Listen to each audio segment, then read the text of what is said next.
Hey, I'm Nikki with Avery Lane Creations, and today I'm going to show you how to do a slip knot.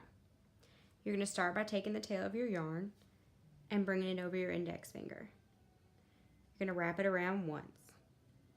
Then you're going to take your back loop and bring it over your front loop. Then you'll take your back loop again, bring it over and around the front loop in your index finger, and then you're going to take your hook and put it where your finger is. And then pull tight. Leave enough room so your hook will glide through that loop.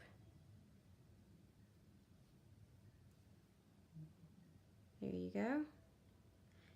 And that is how you do a slip knot. I'm going to show you how to do that one more time. Take the tail of your yarn, bring it over and around your index finger. Take your back loop, pull it over your front loop, take your back loop again, pull it over your front loop and around your index finger. And then place your hook where your finger is. And then pull that loop tight.